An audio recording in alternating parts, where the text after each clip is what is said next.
Begin. Oh. Where will you go? It's character select, I guess. Ooh. I want visible. Oh, I love this. Okay. Feminine? Yes. Okay. See, I have RPG Maker. I just haven't had the time. No, only Laura and Greer's routes are available for this version of Rectifier, and Bloom new routes will be released at least weekly in small batches, so stay tuned if you enjoy. Now I have to see if the man that Len told me about is available. I don't think they are. I don't remember what color they were. Let me see. Oh no, he is. Oh, Greer, I'm here for you, baby. I'm here for you. Oh, hell yeah. Look at... I'm coming for you, old man. I'm coming for that ass, Stiles. But you're not available yet, so it's either Laura or Greer. I'm gonna go Greer. Oh! Details. A former pirate captain, a current thief. Gold doesn't just line his pockets, but his heart as well. Will you trust a man who won't even show his face? I can just get lost in those beautiful, luscious yellow eyes. It's fine. Let me get lost. Oh, it's written by Joy. Amazing taste, thank you. Of course, but thank you for coming along, son. I really appreciate it. I'm glad that you enjoyed the playthrough. Stiles later this week. I'm about to sexualize that old man. You fucking best believe, Joy. I'm gonna get on that. Gonna get on that Social Security real quick.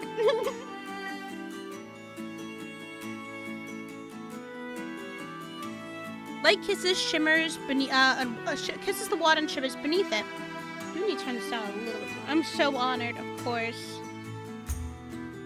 I'm like the few people in this community that love old men. I love old men. I love men with facial hair, and they just come far few in between. Like it's so annoying. I'm like, come on, give me content, everyone. I'm gonna get that Social Security. Same thing. Ari, I was actually gonna contact you about this. How would you feel to design an old man for me? I have a graph of like the influences. I have the graph of the influences.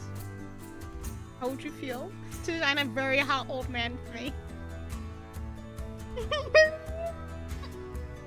I have to send you my vision.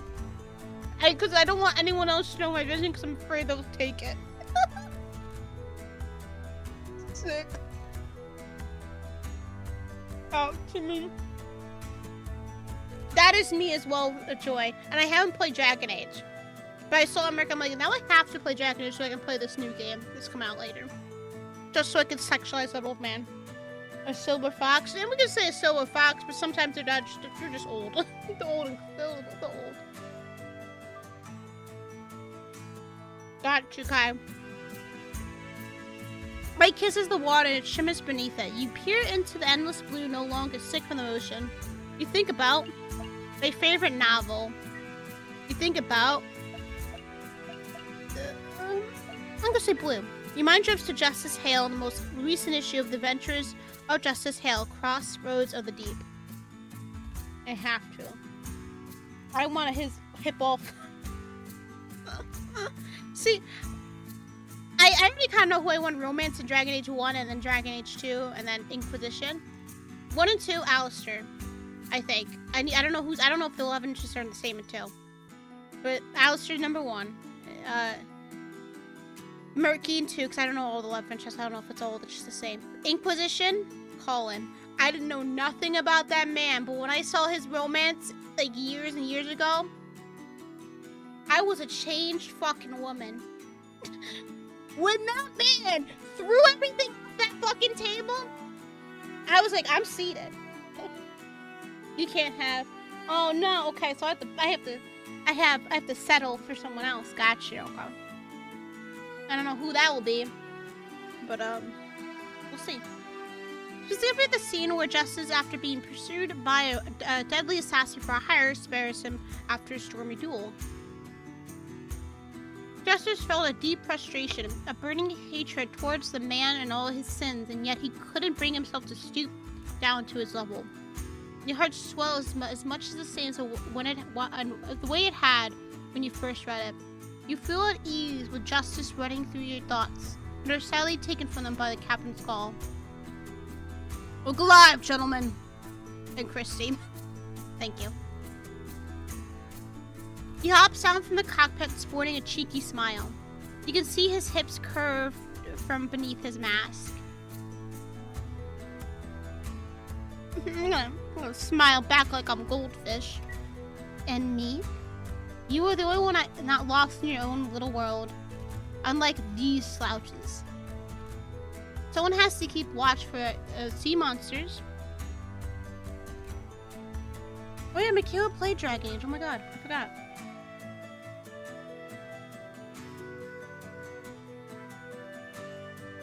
I don't know what I'd do without you. Now I feel like you're patronizing me.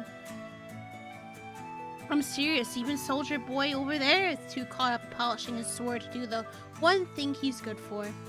I didn't need to know that. Last I checked, it's actually his sword. I think the bastard's too much of a stuck-up aristocrat to even touch himself.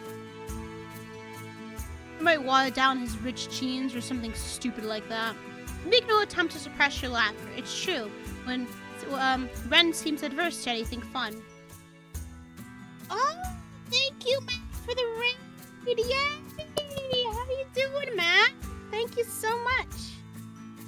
Oh my god! Right? Oh, I love the emotes. If we weren't docking soon, I'd tell him to take your post so I could polish my sword.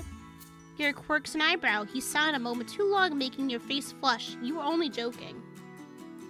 I mean, hi, Lana, and hi, Raiders. Hope you're doing well. What? Just thinking. Of what? You nearly squawk. I didn't think angels did that kind of thing either. Clearly I've not watched Good Omens. Which now I just feel weird about watching because Neil Gaiman has been accused of very heinous things today. I was like, fuck, can't have anything. Can't have anything in this world now, can I? People just have to be dicks. Some of us do. I guess you've got to do something in all that time. Watch it for the rest of the cast. I just love Michael Sheen, David Tennant. And John Hamm was so perfect. I love John Hamm just as a person in general. I want to watch the next season. Just feels so iffy, you know? But I will watch the next season. I just won't support its creator any longer. I guess you gotta do something in all that time. No judgment, of course, just learn something new is all. If Ren was an angel, he would have had his cleanest weaponry of all time. And no one would care. He laughs his own quip, turning to greet Stiles as... Wow. I get everyone in this route. I get the old man, too, as he mopes over. The old man scans his surroundings as if the ship has been hit by his cannon fire. Ian! Hi! Yo, Ian, what is up? My middle school is coming back to haunt me. Yeah, I do remember you, Ian. Oh my god, I remember you so well. Me, you, Javon, Matthew, bro, that was the group. You are spoiling me, Joy, with my old man obsession. There he is! Oh, look at that, those wrinkles. Oh, it's sidekick. Hi, sidekick. My god. I like how I was like, hey everybody, welcome to the stream. How's everyone doing? And then sidekick comes in. Sidekick. I'm sorry. I'm sorry, bro. What do you want me for? I still remember when you told me you would hunt baby Malinois on Twitter when I was like, guys, 82 is so sad. Look at this family picture, and you're like, I would punt Illinois. I'm like, oh my god. The man is meh. You know what, Bullet? That's your taste. That's fine. More for me. Among the living. He doesn't sound too happy about it. He doesn't sound too happy to be alive. This is slander. It's on Twitter. What do you mean slander? Before you can say another word. Oh, Cliff rushes over nearly knocking over poor Stiles in the process. That man's on his last leg. If you push him, he's gonna break a hip. He's practically hopping out of his own skin. We're here already? It's been 3 days. Greer nods, spreading out his arms. Welcome to Silver Cove, he says with a flourish, throwing an arm over Gilf's shoulders and pulling him in close. I said she looked puntable, not that I would punt that thing. No, people who say that are gonna punt whatever it is they're talking about. You basically admitted it. And you didn't have to say it directly, but you basically admitted it. Like, if I said you look puntable, would you assume that I have had thoughts of punting you? Sidekick? Yes. Yes, you would. You'd be like, why were you thinking that? You can try. I will, dude. Listen, I got that dog in me. Okay? You don't know. You don't know the power within me. I'm just saying. Saw that? Lift us. Chihuahua? Nah. I got that pug in me. Lift doesn't hesitate in taking it as enthusiastic whiff. A woof. Exactly. A woof. And instantly his eyes bulge and his ears flatten. It smells like, he struggles to say, waste. He chooses his words carefully, but it's rank, and you'd fallen too, and now your eyes are watering from the stench.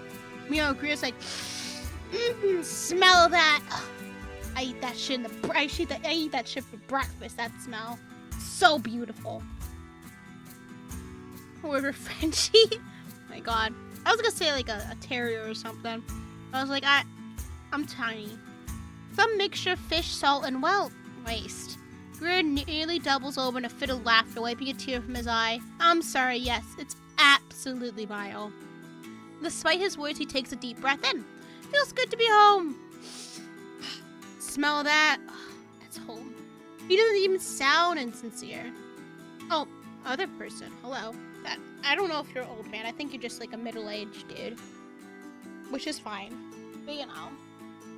I don't know if I like them. I don't know if I like the religious type. They usually disappoint me. Unless you're the priest from Fleabag, then I'm interested. Pierce approaches with a handkerchief pierced to his nostrils. He stuffs it into his pocket theatrically before he speaks. If the smell is bothering anyone, it's most certainly him. Man's in a I had to do it to him pose. He really is. I had to do it to him. Of course you grew up amongst sewer rats. Damn! It's true. Greer starts. I was raised in the cathedral. I'm not proud of it. Oh. Greer says all without taking his eyes off the coast. Piercy can only sneer in response. Oh, Emil, we're not staying here, are we? It looks packed. You don't even hear him approach, and you definitely didn't see him approach as he phased out his invincibility. Nah, we can't afford it, even if we wanted to. We're only here to restock on some essentials and some non-essentials. Oh! Ben's voice joins the group as he stands arms crossed against the railing. So we can't afford to stay here, but we can afford to shop. Your logic's as crooked as you. Yeah, you're right. Swipe 9 into the richest type. He's actually the youngest, if you can't believe. He is? How old is Piercy? How old is everyone? How old is Greer? How old? Give me ages. Give me ages. It's called having a budget, meathead. I guess I should have used the term ration so you better understand. My apologies. Damn. Okay. See, Silver Cove carries a variety of items you can't find anywhere else in the all of Fae, including weapons. Ren doesn't say anything more to that, opting to just huff and stare off into the distance. Oh gosh, Greer's 32. Okay. Alright. As if thank you, Laura ambles over, practically dancing. Oh. You even realized there was a nipple right there. I didn't even know. I didn't even notice. Poke, poke, poke, poke, poke, poke, poke. Sorry. I used to perform at the Diamond Assembly in Silver Cove quite frequently. It's not so bad. Just don't travel alone or heavy pocketed. Ren's 35, Stiles 52, Piercy 24, Glyph 28, Emil looks 29 but is actually 1,000 years old. They them looks fabulous, that's what I'm saying. Laura's 25. Trust me though, there are worse places to be. You're inclined to believe him. Greer and Laura are the most worldly out of the bunch. Just how big is this bunch of yours, Jolly Roger? Laura says in such a way you're unsure if he's speaking literally or not anymore. It's small, what do you want? Greer responds deadpan. Laura presses fingers into Greer's chest, seemingly unperturbed as he walks them up his bare chest before meeting his eyes.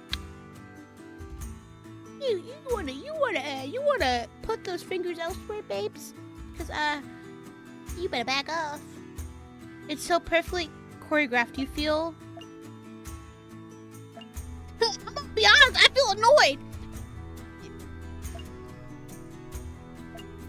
All right, quick question. What do the different colors mean here? So we have red, green, and then blue.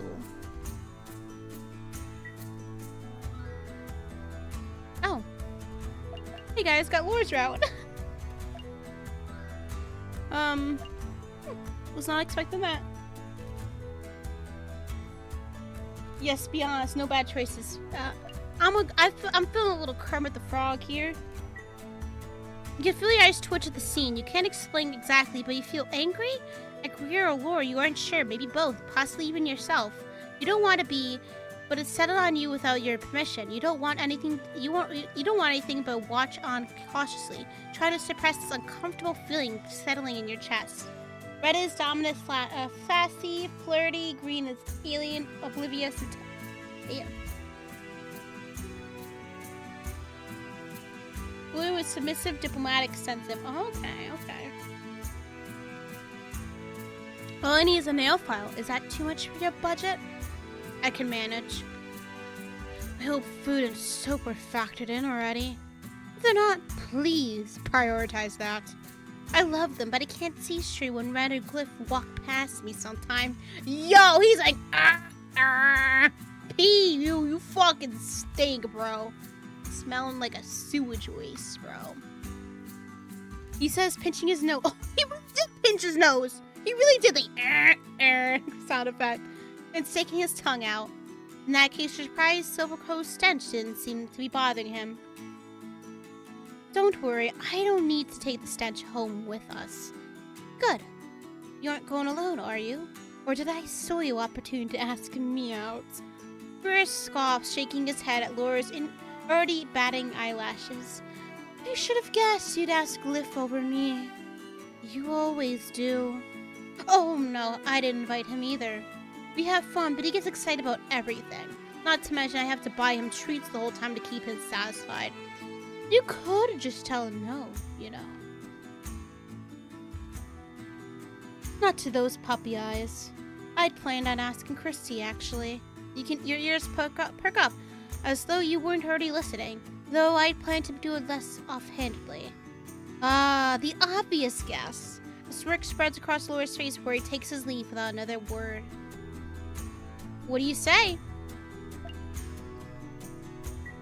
If you ask me properly. His eyes raise. Then without another word, he extends a hand. Would you be so kind as to accompany me into the lion's den?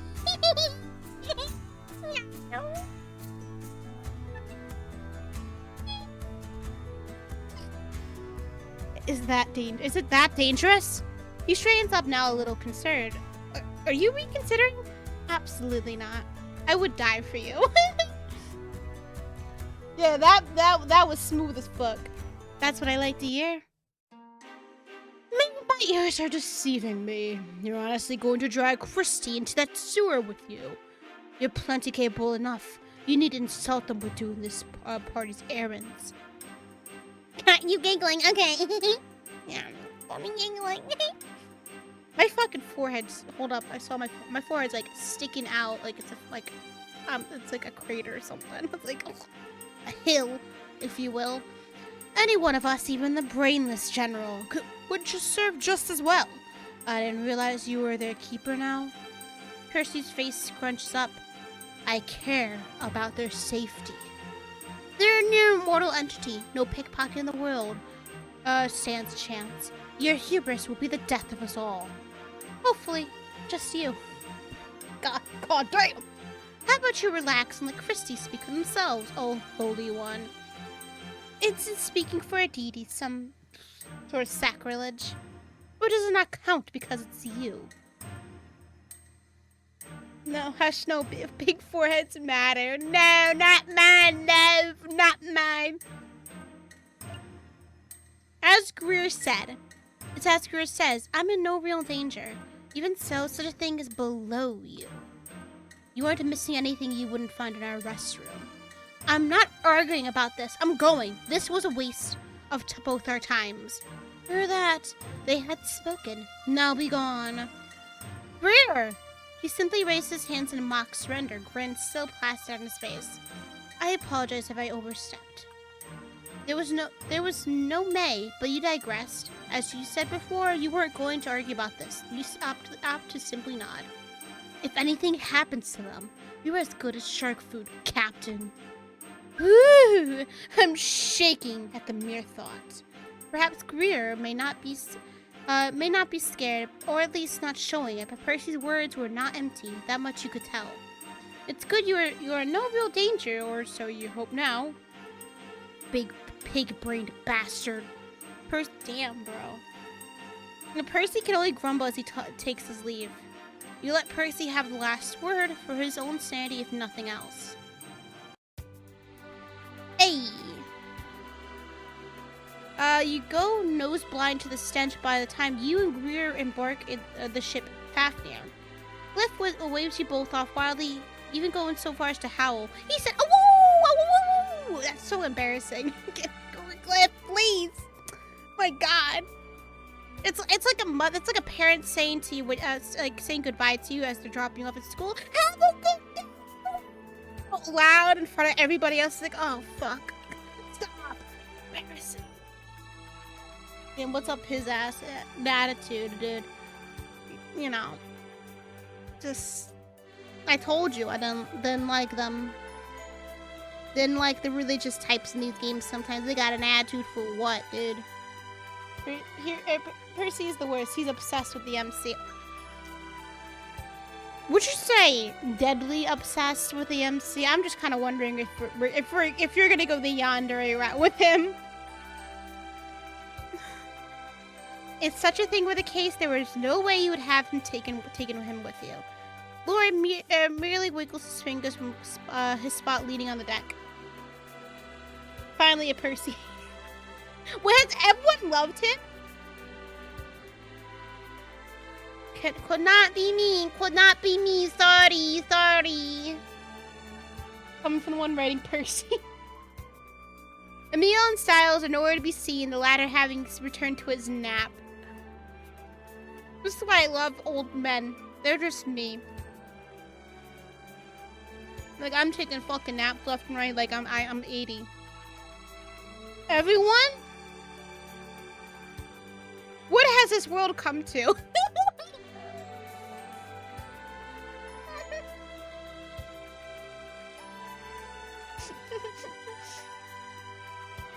He saved his route for last because of it. People don't know what they have now. They need to appreciate what they have now. Meanwhile, Ren and Percy, despite the difference, watch you both like a pair of hawks from opposite ends of the ship. The dock itself is bustling, children sprinting after one another, crowds of people moving in every direction, clusters of residents talking much too loudly for standing across from one another. Hey, that's just me. Alright, I do that. Just checked where the yandere lovers and those religious trauma go crazy. They go crazy. You put it all into one person, and my webcam just fucking froze. I look like I just snapped my neck.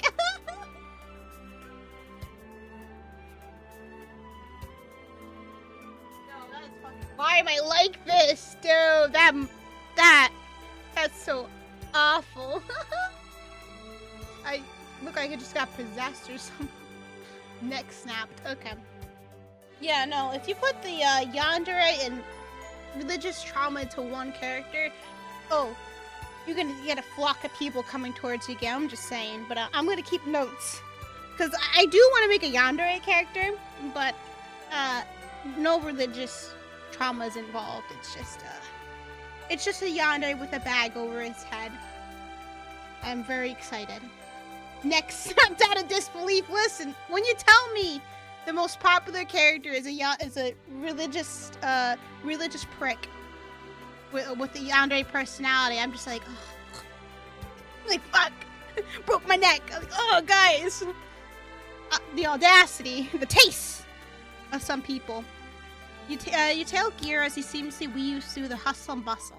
He manages to find a less concentrated part of the dock before speaking to you. You love him, you hate him. And it's me against everyone else. Nah. I am interested to see what his route's like, though. Because this is like, I may not like yandere characters a whole ton. But I do usually find them to be, like, really intriguing psychology-wise. I'm like, I want to see how fucked up this gets. I want to go for a ride here. He's a simp. He's a deadly simp. A deadly religious simp. I knew it was going to be like this. They're not, try not to get too skittish, okay? Okay. Yes, he is very interesting, the story. I believe I can manage. Even if you can't, there's no shame in it. Just let me know when it becomes too much. You nod, smiling ever so slightly to yourself. Whatever nerves you had before were dust in the wind now. However, you couldn't help but wondering if Percy said was true. Was going on this errand beyond the capabilities, or rather below a rectifier? Who cares? About Percy earlier. I'm even a little surprised. Nor am I concerned about what he had to say. Maybe not, but he didn't need to insult you on my behalf. I've heard much worse, don't worry. Insults only sting if there's truth behind them. He knows nothing about me, and most certainly not about my way of living. In that same vein, he doesn't know a thing about you or your way of living. And if he's read it all in the books, you're not responsible for his actions. If you ask me, though, however, you choose to be rectified is for you and only you to decide. I'd rather you only join me if you truly want to, not out of any sense of duty or obligation. I didn't. Good. But that begs the question. Why did you decide to join me? For fun. Because I was going to die of boredom otherwise. I understand that. Haven't we had enough excitement, though? It's just as nice to have some downtime. For you, maybe. I thought you understand the most. An adventure is ups and downs. How do you know if you're up if you've never been down? I spent a millennia in downtime. Fair point. Exactly. Gotta come in with logic and a bit of feels. I keep hitting my mic. Oh no, my mic! Oh no! Reposition again. Just like it just fell. I'm like, okay, we're just gonna do that today, I guess. If you're looking for excitement, you pick the perfect person and place to be. Here I was thinking I could have asked Laura to give me a tour. I mean, he was one of the options. So... You shrug, smiling a bit too wide to be nonchalant. Okay, this makes sense. Not gonna do it. So this is how you get your kicks, huh? By teasing me. Yeah. This is more fun than I thought. You sense you may have stood close to the edge, your heart dancing in your chest. You fight the urge to press onward, fearing you may spoil the natural rhythm of doing so. You'll just have to wait and strike when it's just right. This is going to be fun. Where do we go first? Depends on whose stuff I choose to pick up first. You have a shopping list? Greer points to his temple. Got it all right here. Got it memorized? Besides, not much of a list since I avoided Ren and Percy's requests. Oh, well, holy shit. Just got to get things for Glyph, Laura, Stiles, and Emil. I'll tell you what, how about you choose where we go first? Okay. What did they ask for? What didn't Glyph ask for is a better question. It's practically a grocery list. I'm just going to close my eyes and point to something and that's what he'll get. My god. I really shouldn't ask him when he's hungry. But when isn't he, you know? On the other hand, Emil didn't ask for a damn thing. He never does, even when I ask him multiple times. I understand he's used to living with nothing, but he's got to want something. Anything. I'm just going to get him whatever I think he'll use. Maybe a lamp for that cave of a cabin of his. I stubbed my toe nearly every time I've entered that room. As for Stiles, I had to write down what he wanted, but I can't read that. I can't read that, can you? You take a close look at the slip of paper Greer produces out of his chest pocket. It's some medicinal ingredient, no doubt, guessing by the sheer amount of letters jumbled together. I'm just going to hand the paper to the store clerk and hope it for the best. They're not going to be able to read that handwriting. Otherwise, he's on his own. I'm going to go Stiles. We should get Stiles. Thing. The pharmacy is just down this way, if I remember correctly. You enter the pharmacy and you're immediately met with the smell of isopropyl alcohol. Better than what the sickening that sickening metallic smell of blood. Greer pulls the slip of paper, holy fuck, out and heads straight for the counter.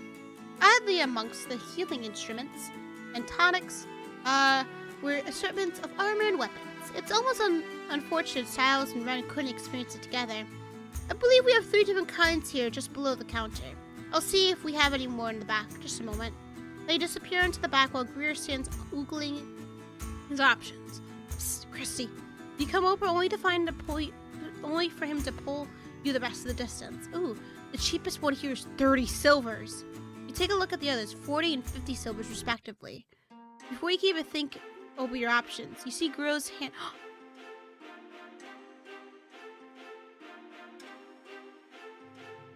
Bro was stealing?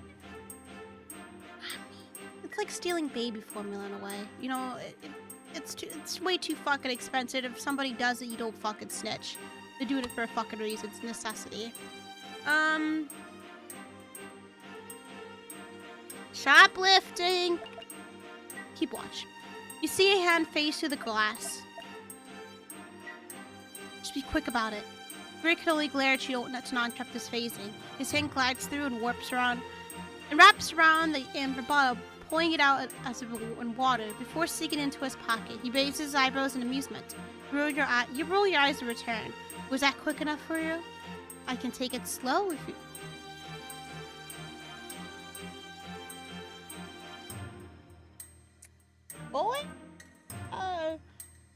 Boy, I'm ace, but you know what? We could play that game. Where's my blushing emote? Hold up. Boy, if you better not. Better not, boy. Cool. What are you even talking about? Before you can answer, the shopkeeper returns empty-handed. That makes one of you at least. No luck, that's all we have. It's no problem. You don't have what I'm looking for. That's a shame. I hope we both have a good day. You as well. You nod to them as you and Greer exit. You're so kind. I'll have to purchase something next time. Where to? I guess we can't go to Stiles now, so let's go to Emil's. Hey, yo! Maybe. Maybe. You said you wanted to get a lamp for Emil? Let's find if that bitch is fucking 30 silvers as well. Oh, we fucked. Let's find a stall. There's bound to be one that sells that. This lamp is so pretty. It is, but this isn't a lamp. It's a lantern. Specifically, it's a lantern for the Dancing Stars Festival. The stall vendor only nods. Have you ever been? Only once. Though you can see the lights from anywhere in the city on that night. It's honestly breathtaking. Are you gonna take me out? Are we gonna see the festival sometime? The city is golden just... Okay, but you can take me out! You can ask me out! Sorry, I don't know what came over me. That was the demon. That was the dog in me.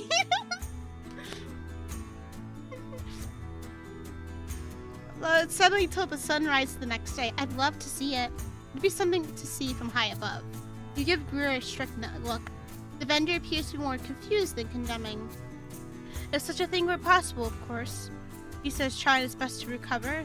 He's right, though. If you were to fly above the city, you could see the entire city lit up by golden lanterns. You take Greer with you to see, but you remember how terrified he was the last time you flew him around. You mean the French. As if you read your mind. Don't even think about it. I'll protect you. I'll protect you. We're not talking about this here. As a matter of fact, we are talking about it. Period. You giggle to yourself. The fearless captain who would brave any storm. The Espectros Capo with a bounty greater than all your party combined. Couldn't brave a little airtime. And here I was looking forward to holding you. He's so cute. He blushes. There are easier ways. Oh. The vendor's like, what's happening here? Am I like, I feel like I'm interrupting something even though I was here first. You know? I can move shop. I'll take you to see the festival myself one day, if we don't all meet our ends, that is. You only laugh it off. The last thing you need is a reminder of the very real reality that awaits you all. What do you think about this one? Something about it instantly reminds you of a meal. Perhaps it's the unconventional look or the sharpness of the metal surrounding the glass shade itself. You take a proper look at the oil lamp before you. It's decorated with a stained glass pattern. The lamp itself is an egg shape. I like it. But do you think Emil will like it? Emil will appreciate us even thinking about him. That's true. We'll take it. Greer leans into you to whisper. We wasted enough of this gentleman's time. That'll be a silver, and it's a steal. Let's get Glyph Street. What did you have in mind for him? Anything will do. I think he likes a dessert. Works for me. There should be a stall ran by these twins I grew up with. They've been selling cookies before they could walk. Don't let their sweet faces fool you, though. They are impossible to barter with. Believe me, I've tried. Yo, email! What is up? I am doing good. I mean, this past week has been kind of ass, but today I'm doing good. I'm doing good, but how are you been, E-Man? Been a hot minute. You find yourself at the stall of, as you expected, identical twin sisters. The idea behind twins has always fascinated you. Justice found himself enthralled with a set of identical twins himself, a woman and a man. Ray and Celine are Justice's love interest with whom he's in a near constant love triangle with. Though these twins were much older than you. You were envisioning from Greer's description before. It's been up and down here, but I'm okay. I'm glad you're doing okay. Sorry to hear that's been meh for you as well. It's true that they've been merchants for a long time. Now they have their own children hanging off their hips. Oh, about to sneeze. Hold on. Oh, God. Bless me. Afternoon, ladies. You're still alive? Maybe the tales were true and I'm actually a ghost. Even a watery grave couldn't keep you away from our dark chocolate-covered almonds. Oh, yes, it is true, but I'm actually on a diet. This coin purse was on a diet, that is. Then what brings you and your friend? We have a friend who loves just about anything sweet, as men tend to. I thought about asking one of you two to keep him company, but settled for just getting him one of your baked goods instead. Ooh, sweet talking won't reduce the price, you know. What's the finest sweet I can get for 2 silvers? Are you thinking about what I am thinking? Of course! The woman motioned to the glass display case. We just perfected the recipe. It's some pastry hamburger with sweet cream inside, and it's and a dusting of powdered sugar. Looks delicious. I'm trying to think what it is. What do you think, Ray? That's for 2 silvers. That's like... take a... For 2 silvers per dozen, that's like 24 silvers. We're good. We're good. That's diabetic mess. I love it. Yes. I have to try it. I never see anything like it. We'll see how we can remedy that. How much will you get for 2 silvers? Normally 4, but if you both spread the good word, we'll give you 6. How does that sound, ghost man? You can put that silver tongue to good use. Ooh. I can think of a lot of ways you could put it to good use. You don't know what I'm saying. You go to answer, but are stopped by Greer's hand. It sounds like I need a sample before I can make my final decision. Without another word and a playful raise of their brows, they hand you both a piece of the pastry. The way they move is almost unnerving, considering they aren't clones like Lore, or so you like to think. Otherwise, you'll have to reevaluate your knowledge of humans. You two exchange a singular glance before diving in. Of course, it's sweet, very much so, but it's also soft and doughy like a donut, but with a noticeable nuttiness and milkiness. The whipped cream breaks the softness in half. It's simply magical. You close your eyes to better savor it. The moment was involuntary. That good, huh? He should know. He's eating it himself. What do you call these? Saint Similas. Similas? He hands over 3 silvers to the twins. A tip for excellent service. And because you little tykes are just too cute. Pleasure doing business with you. You both take your leave, walking while eating your portion of the Saint Similas you bought. You remember my sister, don't you? Crossbones? Obviously, that wasn't her actual name, just like Greer wasn't his real name. What? I don't even know this man anymore then. I don't even know his real name. I only met her briefly when I met you. All you need to know is he was sweet on one of those twins while growing up. Was always too shy to confess her feelings. But then, when we got older and joined Espectros, he gained enough courage to ask her out for a drink. That was until she saw she had a little one.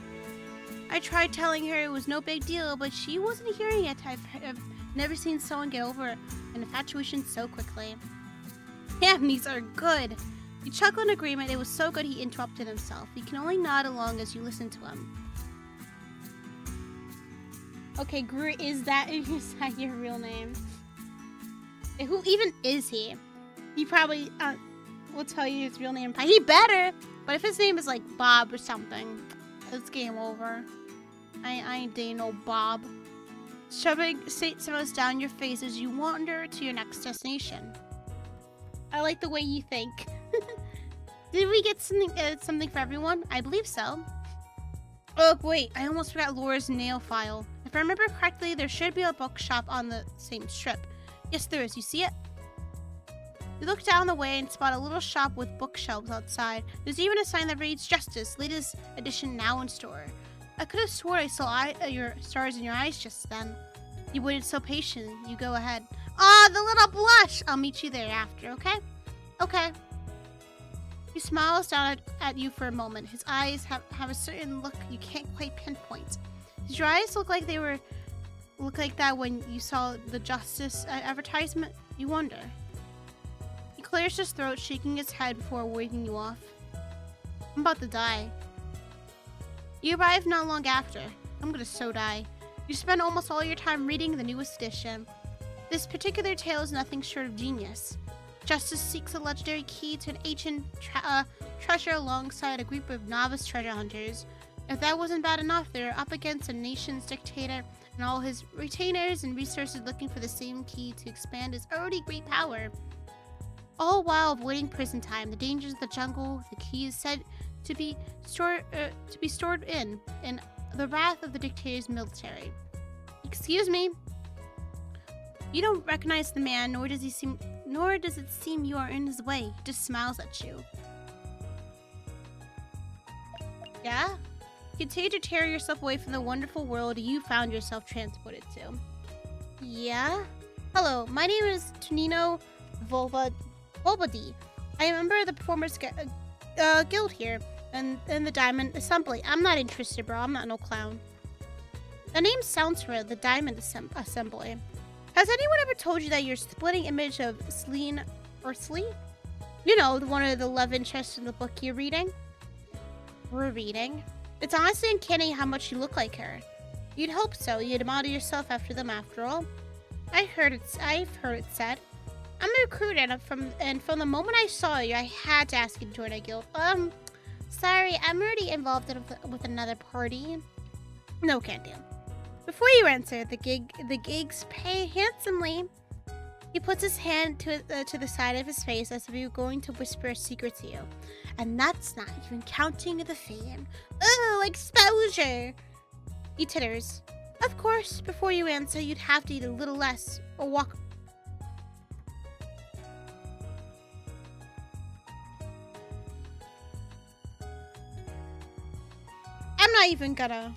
I'm not gonna finish that. What do you mean? You wait,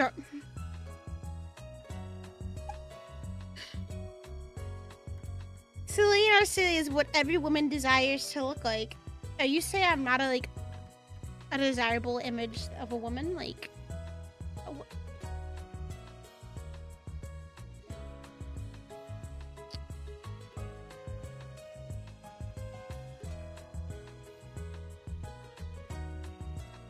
oof, got me, man. You're pretty enough, but quite chunky than Justice would like. What would he know what Justice like? You molded yourself after the first iterations of Celine. She's perfection, her body including. You're damn motherfucking right. You were sure no matter what size she was, she would be, and Justice would agree. You're fucking damn right.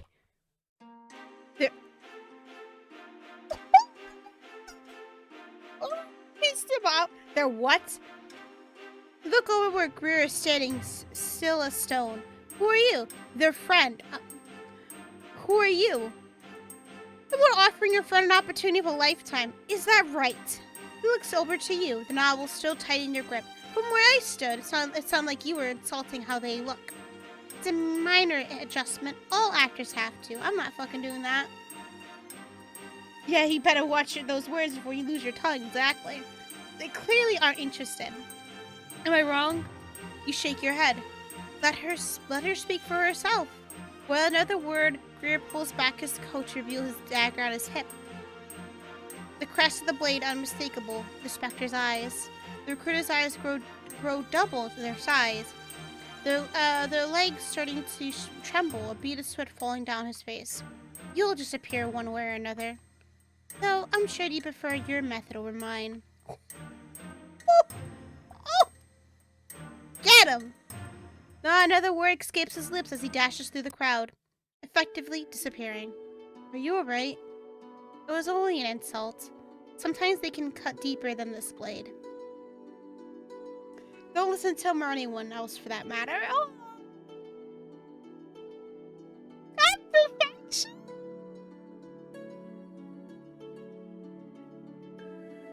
It's like scrutinizing a diamond. Flaws and all, it's a beauty to behold, a privilege.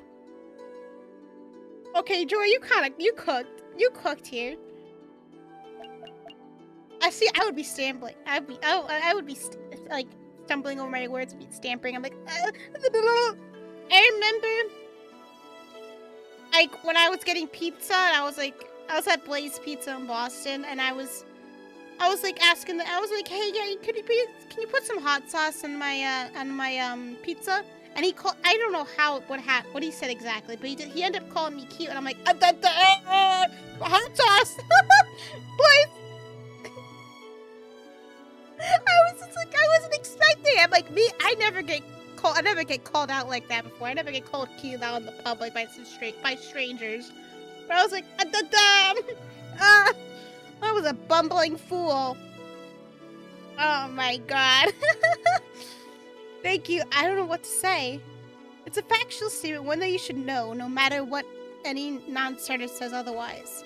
That's too kind. I do the same for you.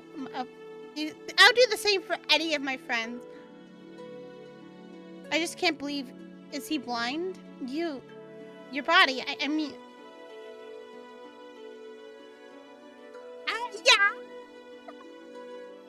I mean, you're a marvel to witness. I don't think I've ever seen one better. Oh shit, he got the moves. He got the moves like Jagger. Oh my. I'm sorry. I didn't mean to make you uncomfortable. Normally a comment like that would make you feel so, but it feels different coming from him. That's okay. Thank you. I thank you for saying so. I also love this body. The Rizzler! Exactly, the Rizzler! Weird cough startling you. Maybe you should go back to that pharmacy and get him something. The last thing the crew needs is to catch a cold. I don't think he's catching a cold. Here's some silver. Go get that book so we can go. You don't need to hear anything else. The sun starts to set as you purchase the book. You hug it to your chest as you both find your way back to the docks. You know, I'm not even sure this is the place I grew up. It's much too behaved. They must have known an angel was coming to town. You shake your head. It's most likely because Greer is in town. One guy mentioned that I was cute. I received compliments from others from my family. Yeah. So I was just like, it's definitely like a, you don't know what to say. You're like, If that recruiter's reaction is anything to go by, it's hard to believe this was the same man. You don't have much more time to think about it as you catch a glimpse of the ship in all its glory. Before we go back, this is for you. Oh, he got me a flower! Oh, it's so cute. You got me a flower as a thank you for accompanying me, and an apology for that idiot earlier. The cold golden hours. This wasn't necessary. You already bought me this book. What's more gift? It's just a flower. Did friends give each other flowers? You suppose they could, and evidently did. Thank you. Really, I had a great time. Truly. You should say that again when you see Percy. Man wants to just rub it in his face. He's like, you're never gonna get that compliment ever, bitch. You wish you were me. You hold on to the flower and book while Greer carries the rest of the supplies you acquired. Who knew something as simple as shopping could be so exhausting? You both make it to the docks before the sun fully sets, the closure to a wonderful day upon you. Though the excitement of reading more of your book before bed helps ease the disappointment. They're back! You sound so relieved. Oh, woo! He says. Slowly the others approach. First Percy, followed by closely by Ren and Lior, with Emil and Stiles lagging behind. Can I give you one last thing? I'm ready! Come ready, bitch! Kiss me! You nod on instinct. What else could he possibly have gotten you? Okay, that's good, fine. That's fine. Your confusion only grows as he reaches for your hand and brings it to his clothed lips. His eyes look up to find yours. He releases your hand and walks up to the dock like it was nothing. Oh, smooth. Rizzler! You probably always... the blush. Am I blushing? You probably always wonder why he'd done such a thing, had you not seen the sheer terror on Percy's face. As petty as it was, you couldn't be mad about it. The scene somewhat didn't last more than a minute in Glyph's grasp. Greer had a wonderful idea to get a recipe for Glyph at some point. Emil was left speechless. He tried to insist it was a waste of money and time, but Greer didn't let him talk himself down. Stiles was delighted Greer managed to find it in the first place. He was skeptical to how Greer obtained it, but Greer only shrugged when he asked. By the way, Joy, I'm giving you permission to screen cap my face at any fucking point during this broadcast so you can use it for marketing. My face and my reactions are excellent marketing. are great for marketing.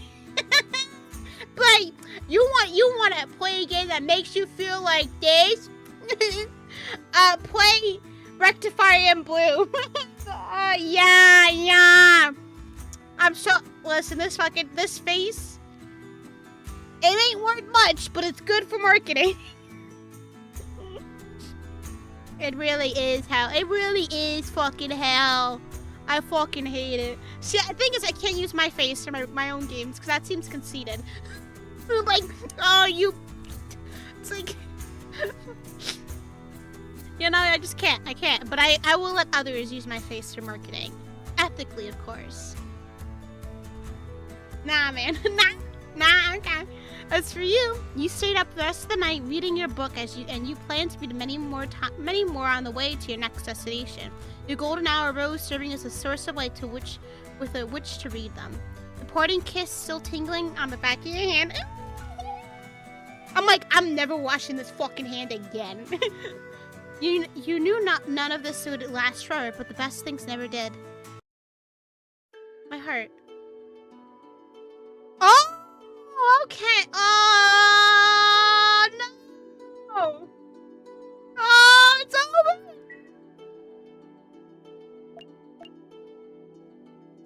Oh, that was so cute. Yeah, let's oh, no, back. No. No.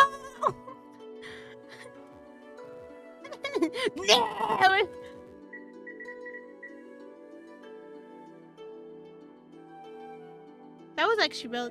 Oh. Crazy motherfucker. Yeah, I think we have Lore next. I'm actually kind of interested how Lore. Let's go with Lore. A silly, mischievous. Okay, I have to send this to Pri because she loves mischievous little characters. Let me screen cap this for her.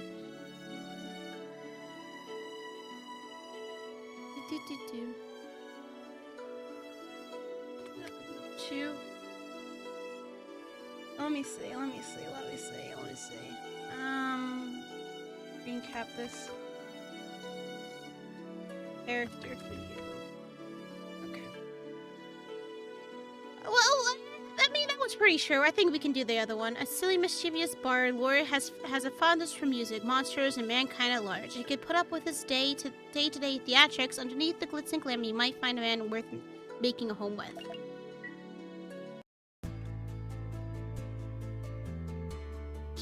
Keeney wrote this! Okay, hold on. Who's reading Stiles out? Now I gotta know. Is it you, Joy? I think you said that earlier. My memory it comes and goes. Let me. What the heck? I legit just fucking downloaded this, and now I can't fucking find it. Yep. Okay.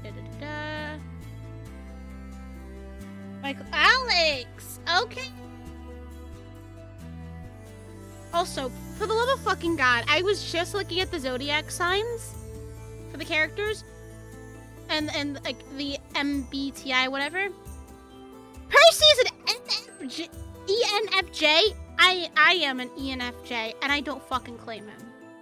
And I'm also a Virgo. I feel very fucking attacked. Okay. You're an ENFJ, and I am mad about it too. Absolutely not. I'm starting to worry that you people really are allergic to fun. MTB. Fucking honestly. It is a waste of time, resources, and involves unnecessary dangers. There is no point to it. Unnecessary danger, the best part, big guy. Just let me show you. You try your best to swallow your laughter. Greer's wriggling eyebrows across the campfire not helping. I can handle any dangers, unnecessary or otherwise, by myself. Oh dear, what? You're certainly brave. Could it be, then, that you simply can't dance? Don't tell my precious soldier has 2 left feet. Don't tell me my precious soldier has 2 left feet. The cup that goes flying towards Dolores. Dolores lands at his feet with a clatter. He seems wholly unfazed.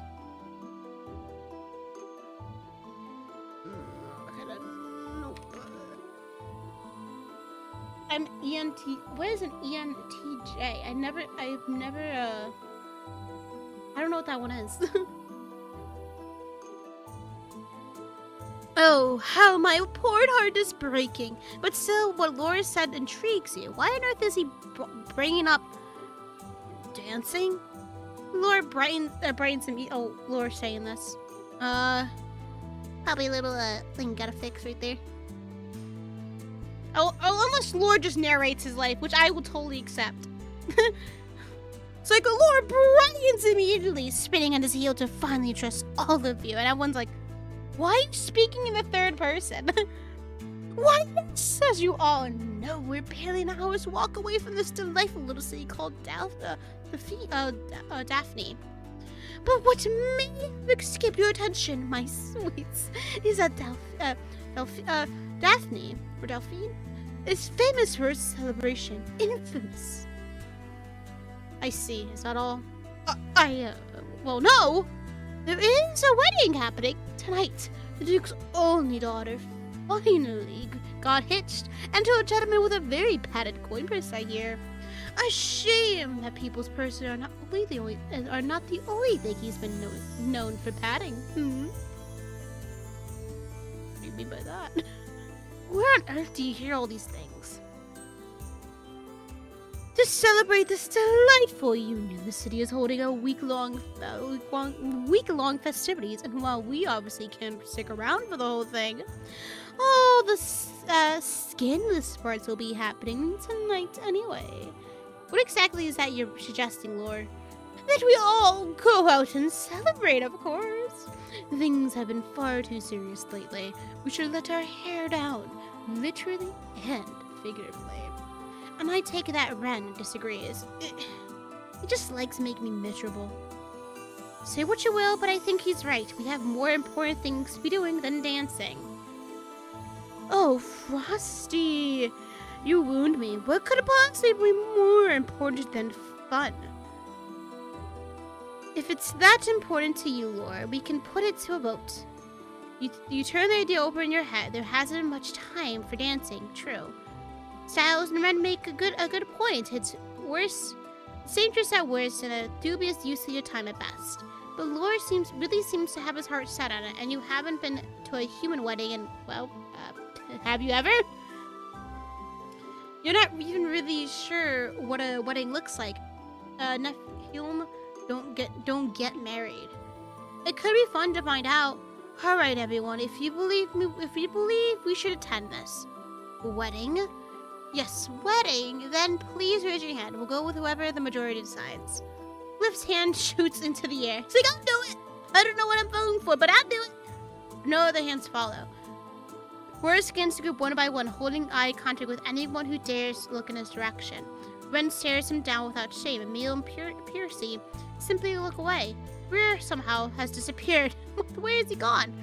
His cup still half full at his seat by his fire. Greer's eyebrows furrow, his lips quivers. You can't help but liken him to a kicked puppy.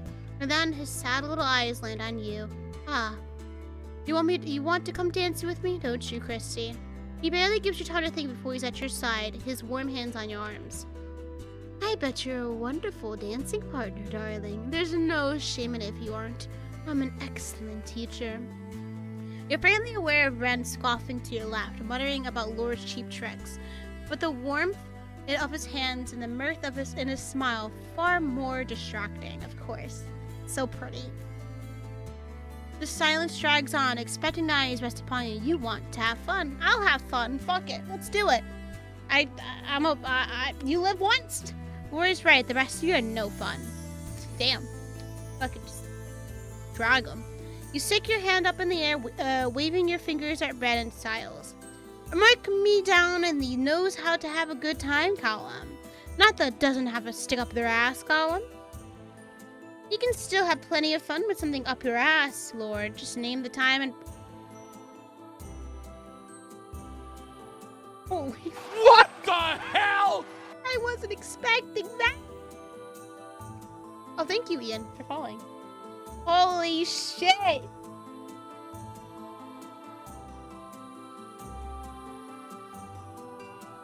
Okay. That was not... That just wasn't. I was not expecting that. Holy fuck. Keeney, you got me, bitch. Oh, is that a promise? Cross my heart. That was a joke. Careful, Angel. Too much talk like that and I'll be ditching the party to keep you all to myself. Oh my god! I'm joking! What the fuck? And who said that wasn't my intention from the start, Bard? You are dangerous, aren't you? Maybe I am, but I have a feeling that you like that about me. Really? You guys haven't? The fucking thing! Heck fucking yeah. I did not know Gmon was started dabbling in this. Hell fucking yeah. I think I knew Matt streamed for like a little bit. But with the embodiment of lust. Good. Fucking good. What have you guys been streaming, by the way, Ian? Maybe I do. Oh, old man, save me! Are you quite done? With or without Christie's vote, the majority isn't in your favor, or... You don't say. The group have decided then, we will stay at camp, and me and Laura are gonna go fucking out. We're gonna sneak out, we're gonna fucking party! How thrilling. We could still have a drink here, couldn't we? An excellent point. There's nothing stopping us from celebrating here. We could even dance if you insist on it. No offense intended, Frosty, but I take my chances dancing with Ren before I dared part it up with you. Damn! I mean the group generally, Lore. I wasn't suggesting the two of us dance together. Thank the stars. I'll take what I can get, I suppose. He gives your arm a quick squeeze, flashing a slightly sulky smile at your way. I appreciate you trying, Angel. It's not your fault this camp is full of idiots who hate joy. They hate you, Joy! What the fuck? And music and fun. If you wanted to play some music, we wouldn't object, Lore. And reward you bums with my songs? I think not. Despite all the sulking, Lore does end up playing a few songs drawn to the audience like a moth to a flame. The evening passes a mellow dance of a drink and companionship. Yeah, what? What'd they say fuck me for? They're gonna drop a whole ass mixtape on a whole ass diss track. You better get ready. You better start writing, Joy. Ren still stubbornly refuses to dance, even when Lord bursts into an improvised song about his alleged 2 left feet. I love... here's the thing. I love that Ren has 2 left feet and that he's like a tiefling or a demon of sorts. And Karis, from playing with a tiefling, also has 2 left feet. And he's also like... you know, in that same realm of species, a tiefling. I fucking love that. I love that. They should take dancing classes together. I both of my own 2 hands. Him and Angel Dust would get along so well, yeah. Glyph attempts to teach everyone a folk dance from his home, but most of the camp refuses to play. Poor Glyph, bro. Those who feel brave enough are quickly left in the dust by Glyph's fast-paced movements. Eventually, Greer returns. Where did he go? Bro went out to get fucking alcohol. Returns with an uncorked bottle of wine from somewhere and reluctantly pours everyone a glass. Though Stiles insists Lloyd only has a sip, last time's incident has not been quickly forgotten. Some things you just can't unsee. Bro's on a side quest for real. He really is. I'm gonna spend. What I would do here is I'd probably be relaxing. It's a good evening. The air is warm, the distant chatter pleasant, and it would be nice to take a moment for yourself. You stretch out your limbs in front of the modest fire, letting the sights and sounds of the evening wash over you. I love you. I want to kiss your lips. Please. Kiss your lips. For now. Poke, poke, poke, poke. Sorry, gotta poke them. Boop. This one's a little hidden. Gotta look for it like it's I Spy. Boop. And then. Boop. I miss my mans. Glanced around for witnesses before taking a long sip. He locks eyes with the. Not in this timeline. I'm sorry. We are bounded by our routes. Greer, I'm so sorry. We're not meant to be here. But you'll find me in every timeline and every universe and still love me. And I really like that about you. I like a man who was determined. Both of the first two men got their titty. They got them titties out. They said, "Free the titty."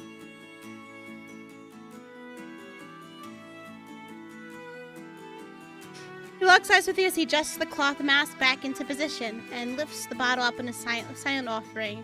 Before you can reply, you feel a pair of arms drape over your shoulders and someone lean your cheek atop your head. I hope that offer extends to the both of us, sailor. I thought Stiles said you'd drunk your fill tonight, Lord. What daddy dearest doesn't know won't kill him. Greer rolls the bottle over to the pair of you with a fond sigh. If you must, but I'm not going to be the one holding your pretty hair back when you get sick. Did you hear that, Angel? He thinks I'm pretty. Greer scoffs as Laura slips off of you and scoops up the bottle, taking a big confident swig. His confidence dies quickly. That is vile. He scans the bottle for a label with a huff, puffing out his cheeks like it might dispel the taste. What even is it? Poison? Shoe polish? Suddenly, you're not so sure you want to give it a try after all. Is it that bad? Worse. Or he's just being dramatic like always. Pay him no mind. I don't. I don't.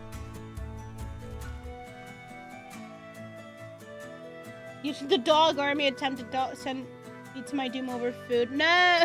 They just want a little nibble of your food. My dogs do the same exact thing. Whenever I have food, they just, like, they have, like, chicken or something. They just run after me. They just want a little bit of my Popeye's fried chicken. I think that's put me off of drinking for the rest of the night. Stiles will be thrilled. There's 7 of them? What, how big are all of them? You'll live. You fancy any, Ray? I think I'll abstain. In solidarity with Laura, of course. How sweet and smart too. Too much drinking might spoil the fun before it starts, so to speak. You and Greer catch each other's eyes, equally confused. The night, for all intents and purposes, is already ending. Not yet. Laura laughs at your matching looks and pats you gently on the head. Never you mind. I'm off to pawn this onto our darling Percy. Damn, everyone is bullying that man. I know. You know what? I want to join in. I want to join in on the fun. I want to be a bully. They go from medium to small, 5 are kiddos and 2 are parents. Oh, that's so cute. I'll tell him it's vintage. He skips off without a care. Oh, that was my drink! Greer shoots up, giving chase. You hear Laura's cackle of laughter meld into a background of thundering footsteps and yelled expletives. Good. I'm glad Laura bullies Percy. He deserves to be bullied. Well, the peace and quiet was nice while it lasted. But eventually, as all things must, the evening draws to a close. You bid your farewells to the few remaining partygoers still sitting around the fire and prepare yourself for bed. It feels good to tuck yourself in, letting your muscles relax and your mind wander. Today has already been an unusual ride. What will tomorrow bring? Look forward to finding out. If you turn out to be a ridiculously heavy sleeper, this is going to ruin my whole plan, and I'll be quite upset about it. Oh, huh? Ah, perfect. Good morning, Angel. Laura, is something wrong? You try to sit up, rubbing sleep from your eyes. You can't have been out for very long. It's still dark outside. Laura taps his index fingers against his lips, which does nothing to ease your growing nerves. Did somebody attack in the night? You didn't hear a commotion. Maybe the others were taken? Everyone else is sleeping. It's all right. Oh, well, that's good. Then why am I awake? I was really quite sad we have to miss the party. But fair is fair. The camp voted against the lot of us going. You blink slowly, trying to piece together the information in your sleep-addled mind. You have no idea where this is going. But nobody said anything about just the 2 of us going, did they? We're quite lucky, really. The city's celebrations are known for lasting well into the morning. We'll be late, naturally, but fashionably so. You woke me up to sneak me out to a party? Yes? Your mind wanders back to the evening. All the secretive smiles and odd turns of phrase that have left you wondering suddenly make a lot more sense. Were you planning this all night? From the moment Stiles suggested the votes. I fucking knew it. You don't know what it is. The absurdity, the childishness, the pettiness of it all, but you can't help breathing laughter that escapes you. I should have known. Wouldn't have you ever listened to Stiles? He smothers his laughter with his hand, nodding. You've got him nailed. Really, I couldn't help myself. The moment someone tries to tell me what to do, I find myself doing the opposite. Is that Logan? Logan! Insane, crazy even. How you doing, Logan? Of course I do. I spent the better part of the evening seething and scheming. I can't take all the credit, however. Oh, Ren offered his help to me after a modest amount of prodding, begging, and blackmail. Not the blackmail. Of course he did. He's kindly offered to escort us to the city, more or less. He'll keep an eye out for return as well. I did offer for him to join us, but he refused. It'll just be the two of us for tonight.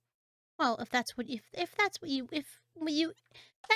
if you want to come, of course. You don't want to come. You do want to come, don't you? You're not like the rest of these snores. Let's fucking party! I'm guessing you have some kind of plan. You're home for a 4-day weekend? Yo, let's freaking go. Oh yeah, it's 4th of July tomorrow. I keep forgetting. Tomorrow is 4th of July, but it's actually Peppermint's birthday. So, it's an international holiday tomorrow because of that. It's Peppermint's birthday. We don't celebrate 4th of July here. Fuck that. Laura lets out a sigh of what you could only assume is relief. Oh, good. I would have made do on my own, of course, but it'll be all the better with your company. If you left me at this snooze fest party all by yourself, I don't know if I could have found it in my heart to forgive you. I wouldn't dare. Good. What's on the agenda then? Getting outrageously drunk, making poor financial decisions, questionable hookups, drinking, naturally. Poor financial decisions, almost certainly. But a questionable hookup. He winks, dragging his gaze over you teasingly slowly. Maybe, if you're lucky. It doesn't take long to gather up the things that you need. God, I'm like, I will break this man's hips. I will break his back. Your sleepy limbs try to slow you down, but Laura picks up the slack. You make an efficient team as you quickly pack your necessities into a small bag. Laura kneels to slip your sandals onto your feet, fastening the clasps snugly. It's only when he makes a silly comment about liking the view from down there. First, I misinterpreted that. I thought it was like, you're in defeat?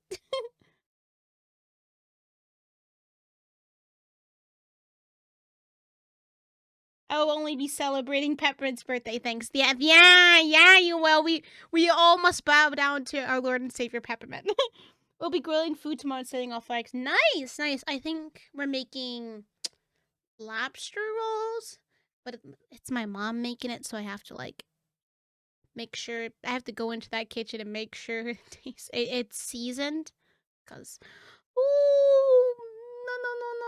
I am not having an unseasoned lobster roll where the roll is not toasted.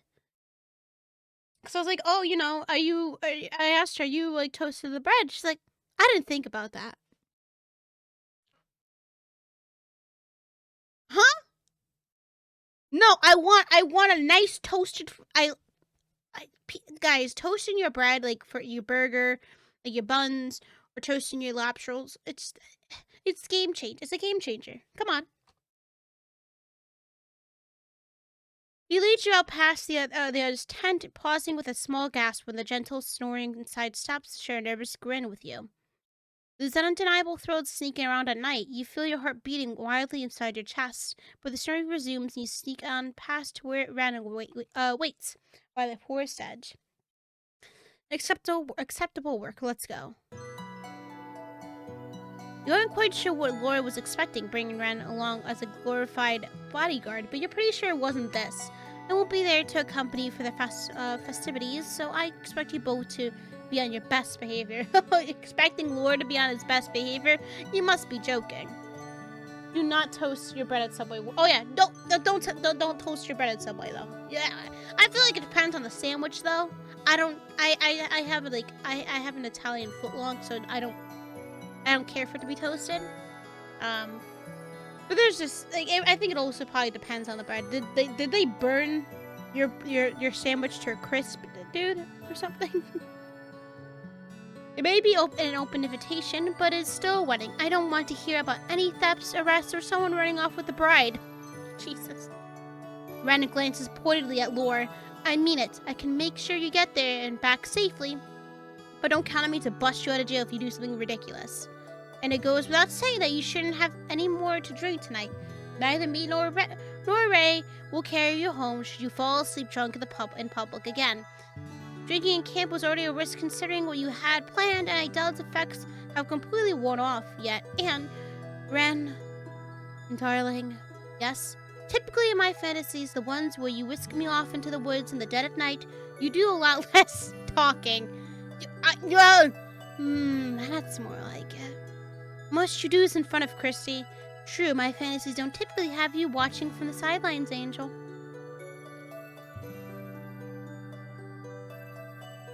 It's Georgia. Of course they burned the goddamn bread. Damn. Yeah. Sorry, dude. Sorry they did that to you. Thank you. Usually you're joining in.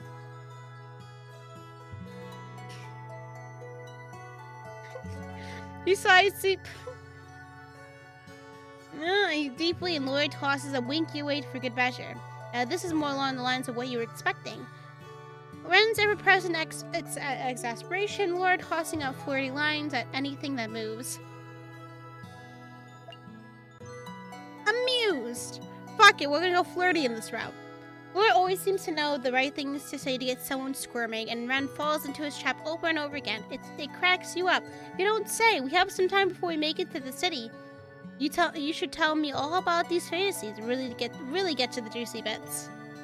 Laura's eyes light up as Ren pinches his brow. They both know exactly where this is going. I mean, I think we both know who's going to be on top in this situation, but which one of us gets to be in the middle? Oh my god, it's like a sandwich. Gets to be. I think you've already shown your hand there, Angel. Not that I can blame you. The heart wants what it wants, and I don't think Ren would mind, right, big guy? I'm not picky, personally. I'm going to leave you both here and tell Stiles you were eaten by wolves. I'm not hearing a no. He huffs but stays quiet. You and Laura while away the journey with a slightly graphic debate about ideal fantasy three-ways. But for all his complaining, Ren never turns tail and leaves.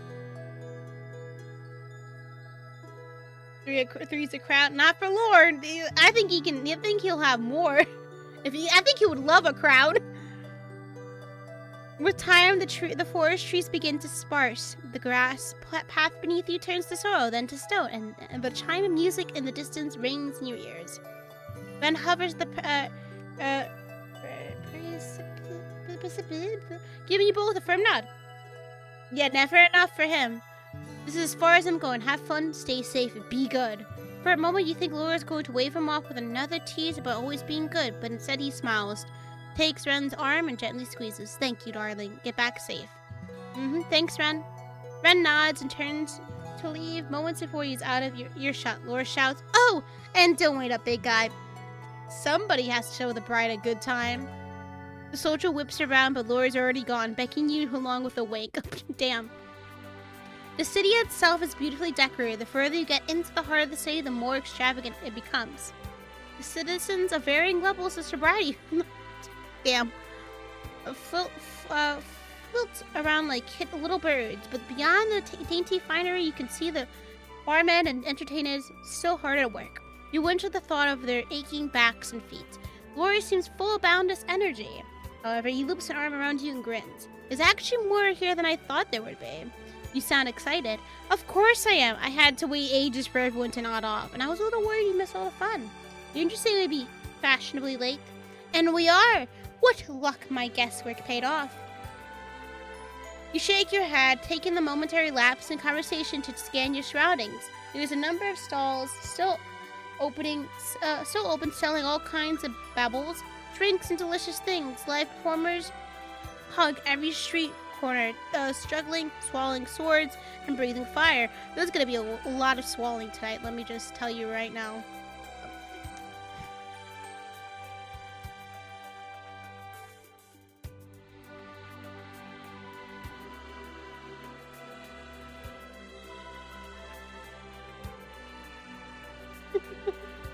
You won't run out of things to do in these. Yeah, you're right. That's a double entendre or some shit. Tucked between competing stalls, you spot a woman applying what looks like paint to someone's face. Or follows your gaze and snorts. Face painting, a time-honored tradition, usually for children. Though I suppose there's a market for drunk adults all the time. Within moments, the man being painted spins around towards his friend, something large and phallic. Why did he draw a penis? Damn!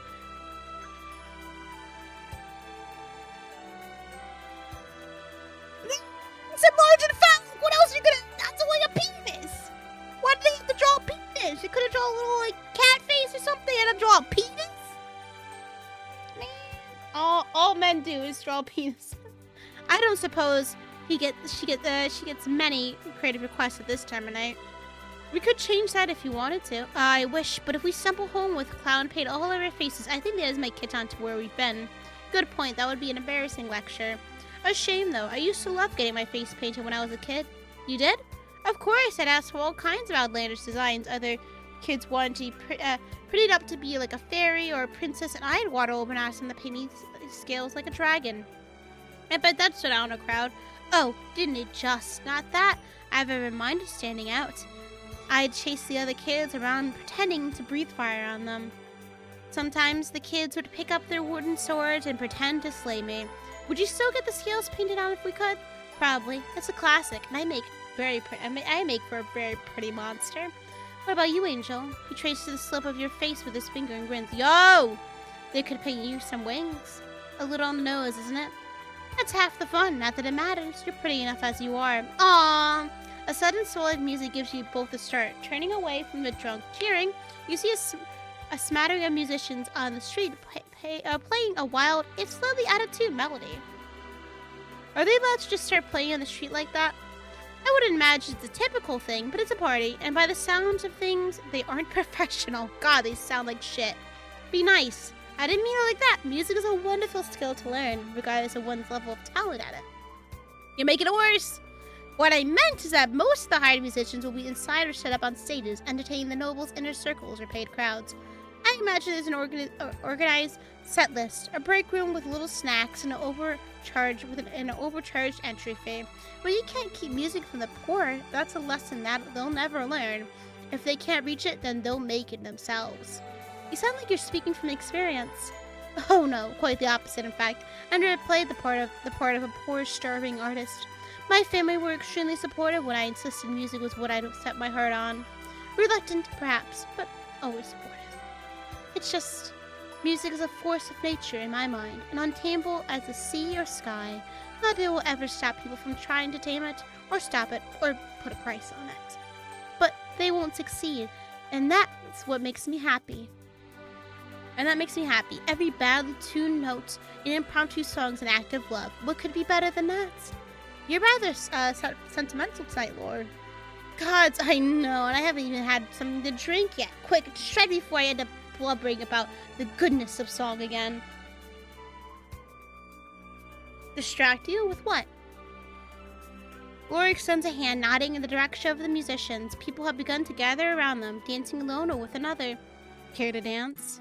You put your hand in his, dancing it is what he invited you out here to do, after all.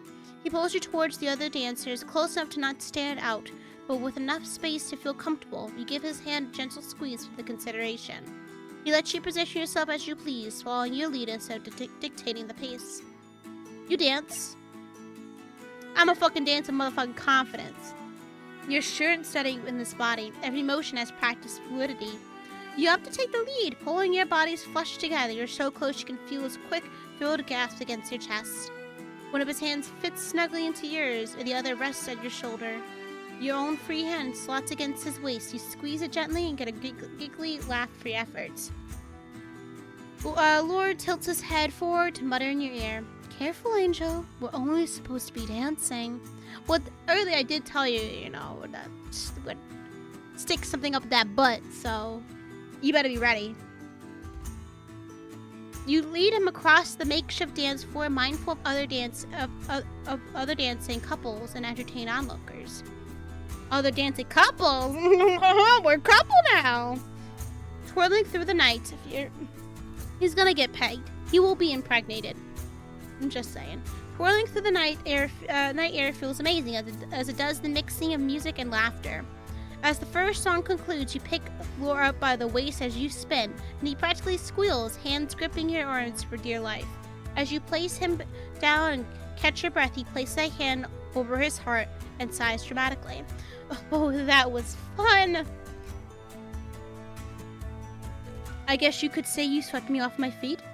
Get it? Ugh, you've ruined it. Next time I'm dropping you. You wouldn't dare. After a few songs, the growing ache in your muscles and the need for fresh air and water is enough to have you both wandering away from the impromptu dance floor.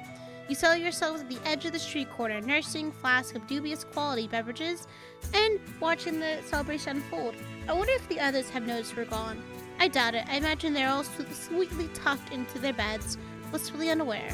You think so? No, just wishful thinking. Even if nobody noticed our empty beds, I wouldn't put it past friend to snitch. Betrayal from our closest confidant. He's a sweetie. It was nice of him to look out for us, but if Stiles asks him where we were, he'll fold. I can feel it. You know, I've never asked, what is your deal with him? Stiles? You're always kind of, how should I put it, cold towards him?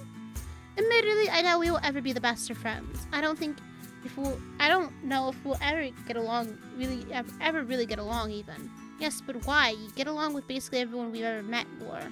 You're sweet. It's hard to explain, honestly. Stiles just embodies a number of things He goes quiet, his gaze elsewhere. Lore, is everything okay? He lets out an abrupt, startled laugh, pointing back to the dancers. Is that Greer? Oh, fuck! You try to follow his gaze past the dancers and the musicians to the street opposite, where a man in a mask is tucking a very expensive-looking bottle into his bag. Yo! He's stealing everything. He's really befitting the role of not only a pirate but an RPG protagonist where you just steal everything and then become over-encumbered. What is he doing? By the looks of it, stealing. Do you think he's noticed us? Not yet. I shouldn't be surprised. He snuck out here. Rude of him not to extend us an invitation, really. Yo! We can't stay away from each other, babes.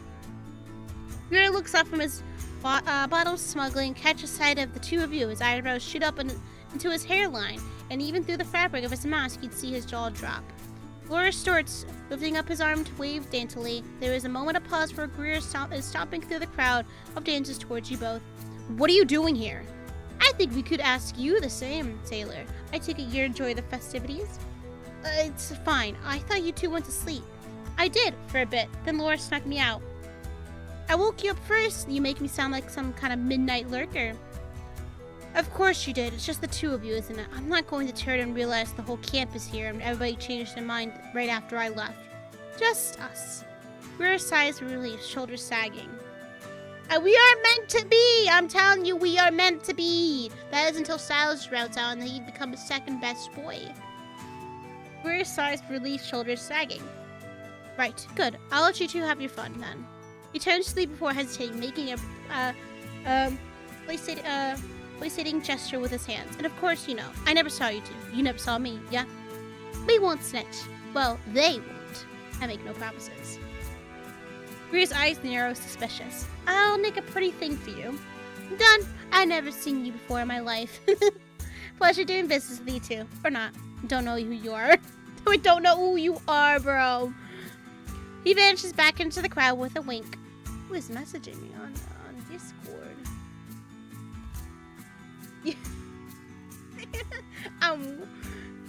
Logan, I think Logan just messaged me.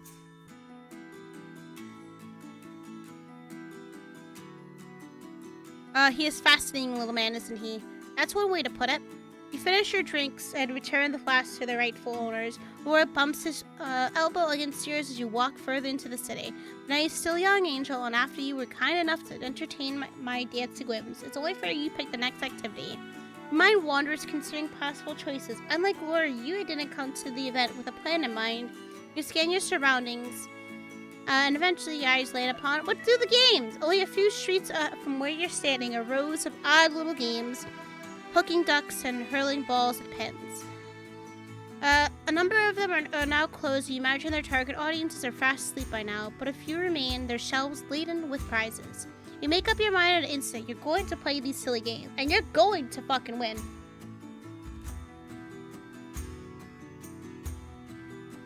Oh my god. How do you feel about soft toy animals? I love plushies! Do you mean teddy bears? Perhaps. I'm terrified as to where this might be going. You point towards the stands and Laura laughs indulgently. Oh, you want to win me a prize? How sweet. You nod, confident. Your game of choice involves throwing little bags of raisins. Them pins are never gonna fall. They never do. Those things are rigged. Painted in a way that almost resembles clowns. Oh no, ew. Knock down all 8 with 3 bags and win the prize of your choice. Easy enough. Your first throw knocks down 2, your second knocks over 2 more, but as you gear up for a third, somewhere beside you, Laura muses. Don't you think the pin in the middle looks like Percy? Oh my god, you burst out laughing, your shot goes wide, hitting nothing but air. Laura almost looks apologetic. Oh yeah. Oh, I was like, what do you mean? Yeah, this should be a VOD later? I don't see why I wouldn't. Whoops. He slips a few coins onto the counter to pay for your next attempt. This time your shots strike true, toppling the almost clown, almost Percy tower. Pick whatever prize you want. Laura's God, my nose is fucking unbelievably itchy. What the hell? But I swear to God, every time I stream, at some point of the stream, my nose becomes incessantly itchy. And I'm just like, I swear to God, guys, I didn't do like cocaine or something before I did this stream. My nose becomes itchy. Laura's eyes wander over the plush prizes for a moment before he reaches for one tucked away in the far back. It's a horrible lumpy thing you think is supposed to be some kind of rabbit. Huh, why would he want that though? I thought he would go for something pretty. The ears are 2 different lengths and it looks like the fluffy tail has been bitten off clean, but he cuddles the thing to his chest and beams at you. I love it, thank you, Angel. Of all the prizes, you want that one? It wouldn't be Chrissy, there was some kind of scuffiness, exactly. That's a guarantee with my streams, it's like some kind of scuffiness. Don't you think it's cute? One of its brown buttons slips loose, hanging off its cloth face by a thread. No. Don't listen to them. You're perfectly cute as you are. Are you talking to the rabbit? I think I'm going to call it Ray. You can't name it after me. And why not? You're both cute little things. It suits them. If you insist, I do. Laura also insists on carrying the ugly thing around, held snugly in the crook of his arm. You can feel the weight of its judgmental, buttony stare on you for the rest of your trip. You take turns picking activities after that, seeing as many of the city's sights as you can cram into your nightly escapade. There's fine drinks to sample, musicians to marvel at, snacks to nibble at, and smatterings of dances all around. It really is a shame the others didn't want to come. It's their loss, unfortunately. You can't force someone to have fun, though I have tried. Honestly, I wish we could have stayed longer. It would have been fun to see what they had planned for the next few days.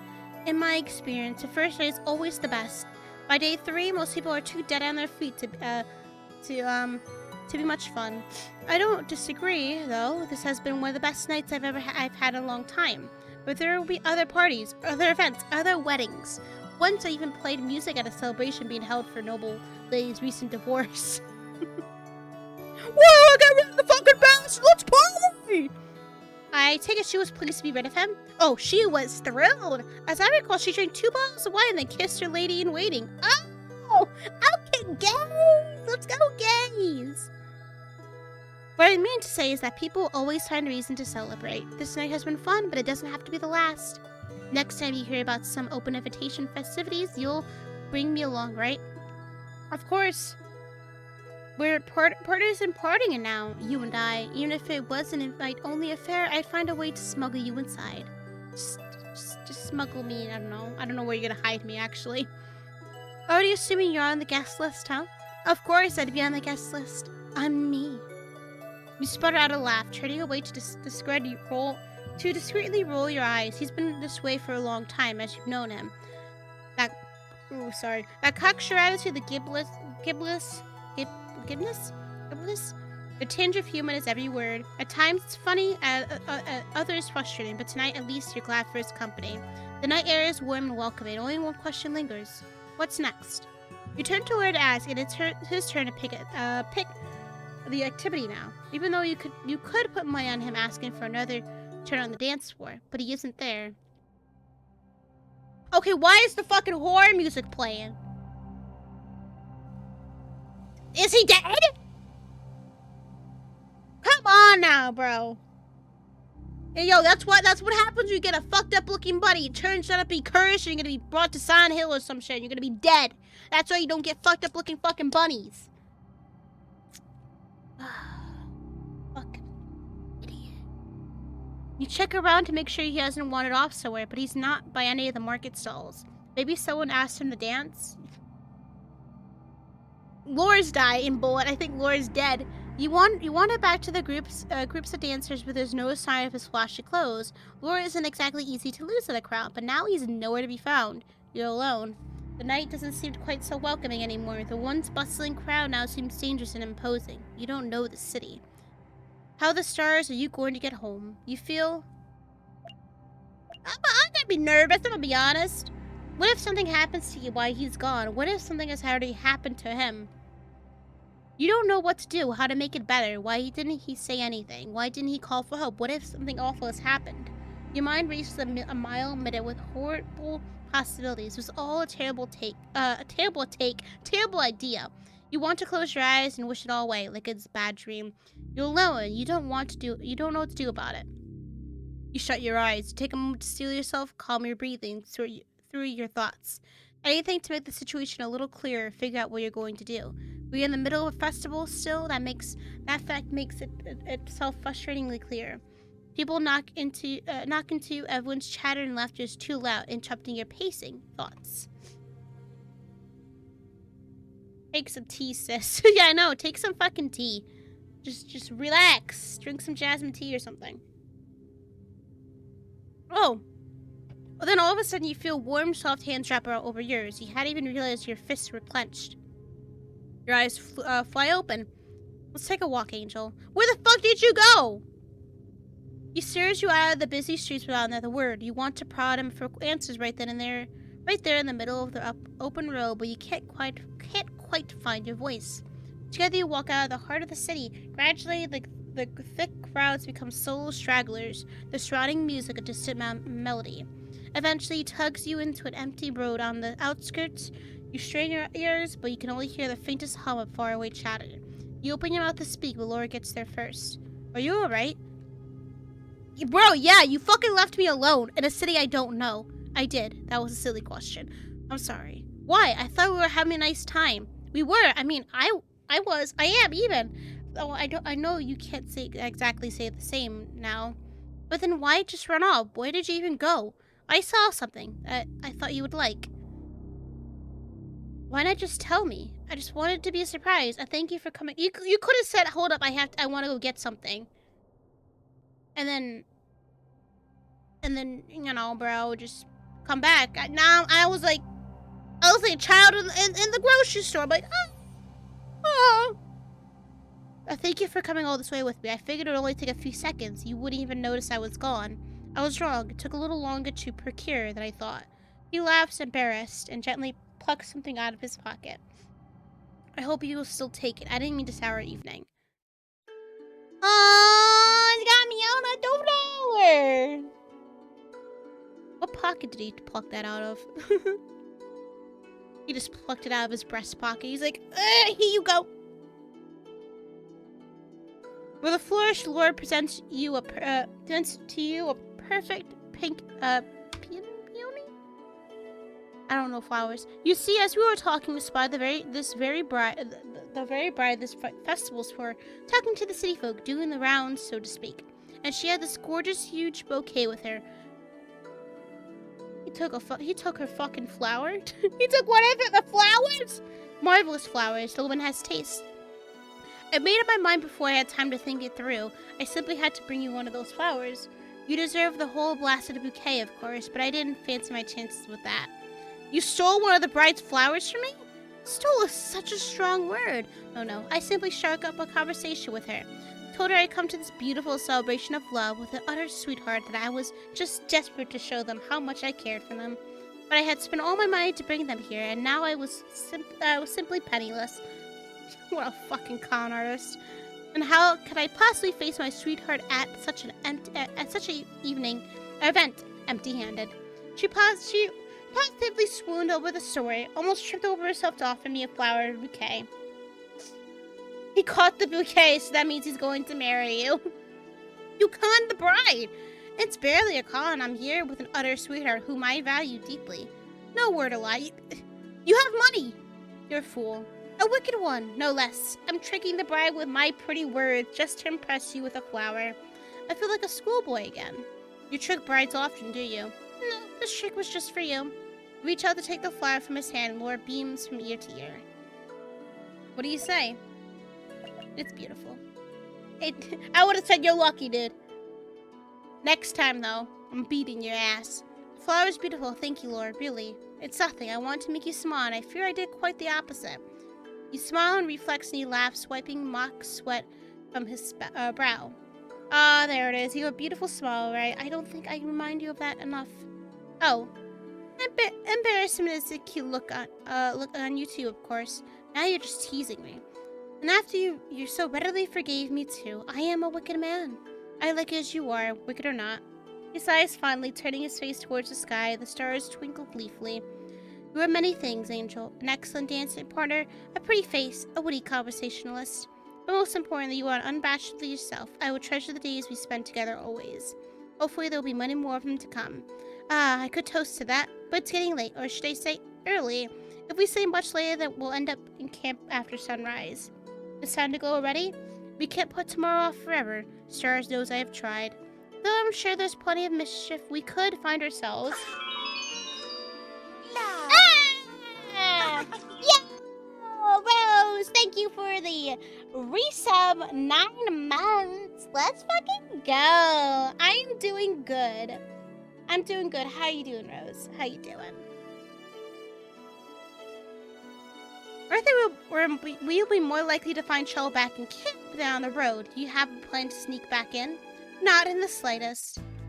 The walk back to the camp is full of quiet reverie, as much as leaving the celebration behind is bittersweet. Neither of you can deny the sleepiness dragging at your heels. It's been a long, eventful night. Laura fills the silence with potential songs about your escapades tonight, testing out lyrics and weaseling you for your opinion.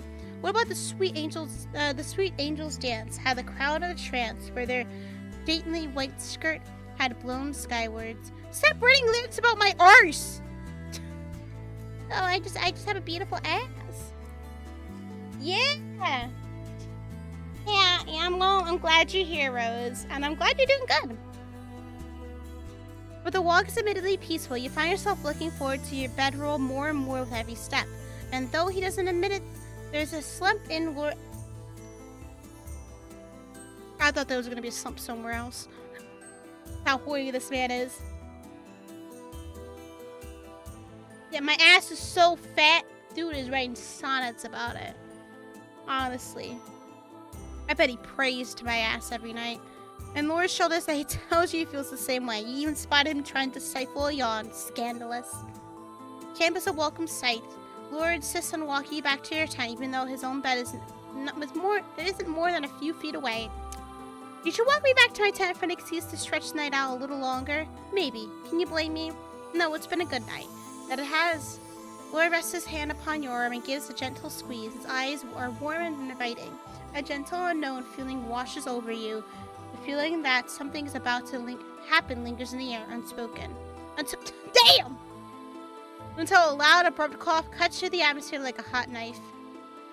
What sort of time do you call this? Shit. You're inclined to agree. Good evening? It's the middle of the night. Where have you two been? Our tents? Try again? Laura glances at you pleadingly. You can fix this somehow. Damn it! Lie! Confused! Laura glances at you. Oh, yeah. Your mind races, try to come up with any kind of lie, big and bold enough to convince Stiles of your innocence. But then it clicks. You don't need to convince him anything. You just need to make sure he doesn't ask any more questions. You have a tried and true method for that. Placing your hand over your heart, you smile, coy. Stiles' eyes narrow almost immediately. Well, we were going to do our best to keep it a secret, but if you really must know...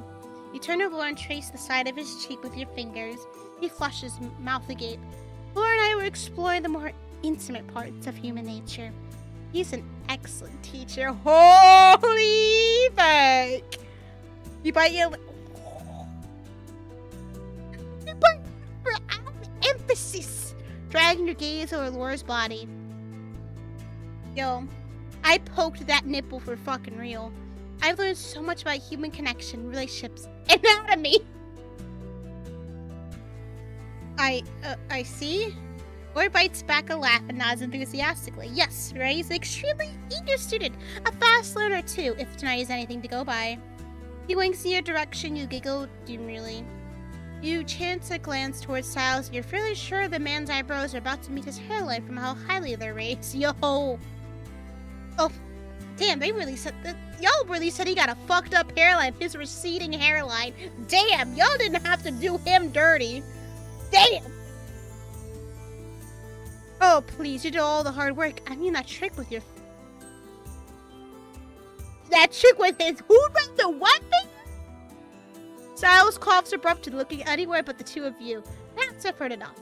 You're sure we don't mind walking through all the details with you, do we, Laura? Not at all. I'm sure Stiles could learn a thing or two, if anything. Stiles' eyebrows furrow, and for a moment you think the jig is up and you're in for a long lecture after all, but instead he sighs and shakes his head. You've made your point. I won't pry. Regardless of the nature of your proclivities, try and get some real rest. It's late. Yes, sir. They learned that one from me. Stiles makes a frenzied noise and turns away without another word, retreating back to the confines of his tent. You and Laura can barely contain your giggles. Why am I not surprised that that was your plan? Why am I not surprised it worked? Because it was believable, of course. Can't help the fact that we have natural chemistry. Oh, stop that. Next, you'll have me convinced that I was, what was it? Teaching you about the human anatomy? There's still time to squeeze in a lesson, I'm sure. Oh my. Not without you waking up half of the camp there is yet. Oh! Gentle laughter peters off into a warm silence of the evening. You take a moment to enjoy the little things, Laura's gentle breathing, the rustling of the leaves, and the warm breeze, and a distant stir from the scattering of tents. Yo, who is snoring like that? You're gonna wake everyone up. A sense of anticipation, perhaps, fills you once again in the restored calmness of the night. Your bed beckons, but you linger at your tent's entrance for a moment more. Laura's smile has taken full advantage of your momentary hesitation to beckon you down toward him. You tilt your head, half expecting him to whisper another silly joke or inconvenient scheme. It wouldn't be unlike him to try and drag the evening out a little longer. Instead, he gently leans his forehead against yours, closing his eyes and humming slightly. His warm hand cups your cheek. After a moment, he steps away, clears his throat, and gives you an odd smile. That's how we used to say goodnight at home. I haven't done it in years, but it felt right. Oh. He waves as he turns to leave, still smiling to himself. Nighty night, Angel.